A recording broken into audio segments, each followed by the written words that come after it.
처음에 볼유머를 이제 사용하면서 처음 제가 느꼈던 거는 쿨링 자체가 온도가 제가 아는 모노폴라의 쿨링은 거의 영하의 온도인데 얘는 쿨링이 그렇게 강하지 않더라고요. 이게 잘못된 것인가 이렇게 생각도 했었지만 이제 얘기를 했었죠. 클래시스에 쿨링 기능이 좀 안 좋은 것 같아. 제가 공부를 안 했던 거죠. 그래서 사실 그 이후에 클래시스 볼유머에 대해서 공부를 했고 최근에 이제 기미 치료나 이제 그 항노화 치료에 있어서 이전에는 그냥 여러 서브큐테니어스 또는 이제 딥 더미스에 초점 맞췄다 한다면 이제 볼유머는 파퓰러 더미스, 상부 더미스까지 자극을 주는 그렇기 위해서 쿨링 자체 온도를 12도에서 20도 꽤나 높은 온도로 세팅을 했더라고요. 그래서 그런 개념 때문인지 그런 개념에 만든 기계 사실 처음이죠. 최근 트렌드 그렇잖아요. 무조건 쿨링을 강하게 하면서 밑에는 강한 에너지를 주자. 이게 최근에 이제 기계 트렌드였는데 사실 저는 그게 맞지 않다라고 생각을 하고요.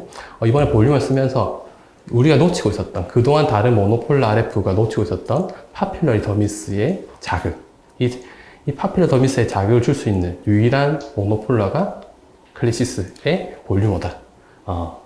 그렇게 이제 알고 사용하고 있습니다. 물론 여러 리프팅 장비가 있어요. 특히 하이프, 대중적인 하이프가 있는데 하이프 같은 경우는 아무래도 깊이 그리고 지방을 국소적으로 감소시킬 수 있다는 장점이 있죠. 하지만 이제 샷을 비교를 했을 때 보면 하이프 같은 경우는 한 샷 한 샷이 커버해야 되는 피부 면적은 작아요. 하지만 볼유머나 이런 모노폴라 같은 경우는 한 샷 자체가 피부를 리주비네이트 할 수 있는 그 공간이 크죠. 그래서 만약에 그런 고객의 얼굴이, 환자의 얼굴이 처짐이 있어서, 세깅이 있어서 파괴할 부분이 있다. 당연히 하이프를 써야 될 거고요. 물론 그런 분들도 당연히 스킨 리주비네이션이 필요하겠죠. 그렇다면 하이프를 샷을 많이 해서 넓게 할 바에는 차라리 그런 경우는 모노폴라 RF를 병합해서 쓰는 편이고요. 즉, 처진 곳은 하이프로, 그리고 전체적인 스킨 리주비네이션은 모노폴라 RF를 이용해서 같이 병합해서 많이 사용하고 있습니다.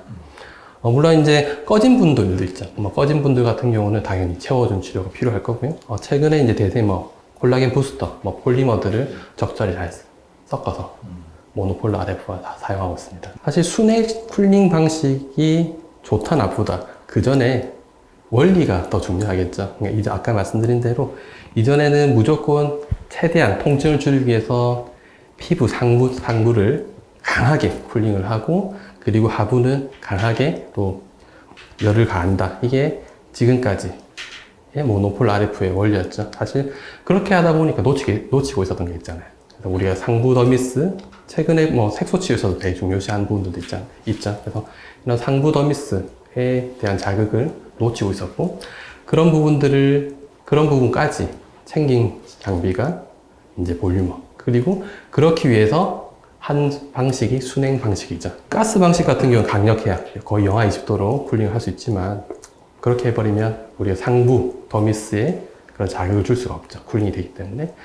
그렇기 때문에 만들게 된 게 이제 순행 쿨링 방식이고 그 순행 쿨링 방식 10도, 12도, 20도 정도를 유지하려면 당연히 물을 이용해야 될 거고요. 그리고 또 장점이 물 같은 경우는 온도 변화가 크지 않기 때문에 일정 온도를 유지할 수가 있죠.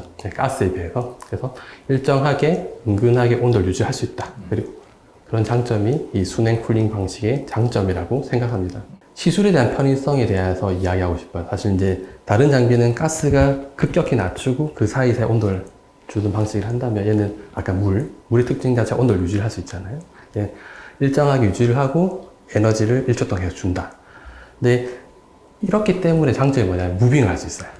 이전에 다른 장비 같은 경우는 잘라서 오기 때문에 쿨링과 그런 전기 자극의 그런 시점이 맞지 않다면 화상을 볼 수 있죠. 근데 볼유머 같은 경우는 꾸준히 쿨링, 꾸준히 에너지 나오기 때문에 부드럽게 무빙을 하면서 내가 원하는 좀 벡터를 좀 생각하면서 내가 원하는 방향으로 좀 이제 시술을 할 수 있고요.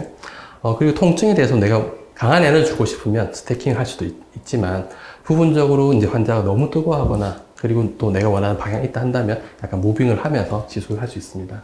그런 부분이 조금 다른 장비와 차이가 있지 않나 생각을 합니다.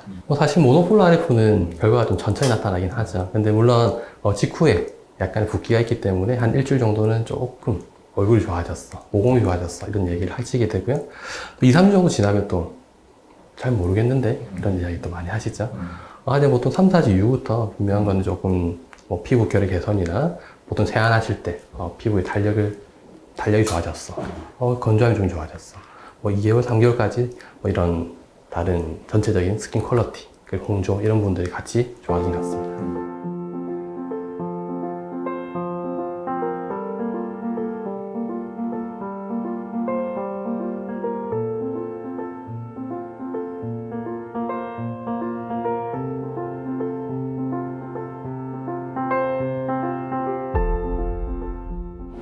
보시면 이제 크게 살이 좀 많이 없으세요. 살이 좀 없으신 분이시고, 피부도 그리 나쁘지 않으시지만, 그래도 좀 더 좋은 피부를 위해서 볼륨어를 치료하도록 하겠습니다.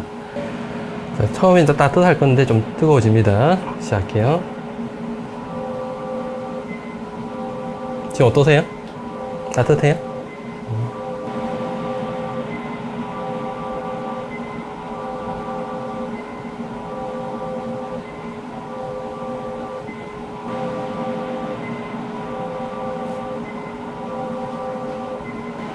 보통 볼륨을 시술할 때는 이렇게 약간 무빙을 하면서 시술을 많이 하는 편이고요. 그리고 이제 그 고객이 느끼기에 뜨거움과 그리고 아픔, 그 중간 정도를 엔드 포인트를 하고 생각을 하고 시술을 하고 있습니다.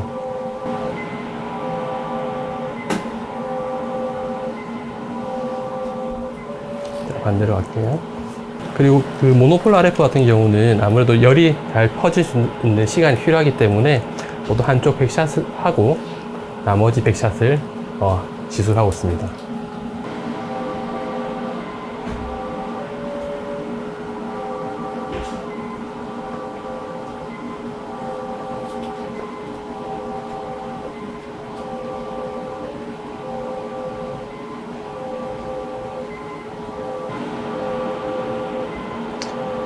볼륨어 같은 경우는 이렇게 손에 그런 무빙을 많이 하게 되는데, 이 무빙하는 속도에 따라서 온도를 같은 출력에서도 제가 온도를 좀 조절을 할 수가 있죠. 그래서 조금 더 강한 에너지를 줄 곳은 좀 천천히, 좀 부드럽게 할 곳은 좀 더 빠르게 이렇게 움직이고 있습니다.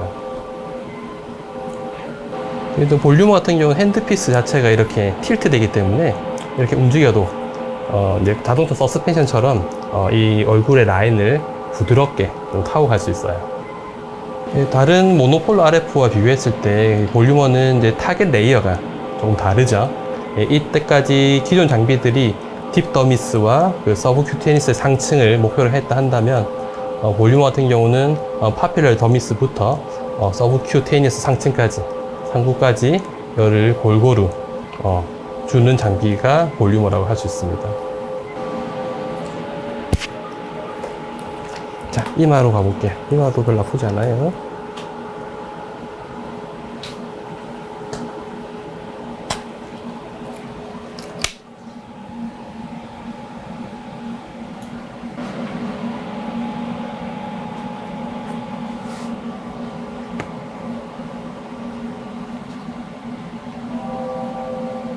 볼륨어는 뭐 일단 시술도 좀 재밌어요.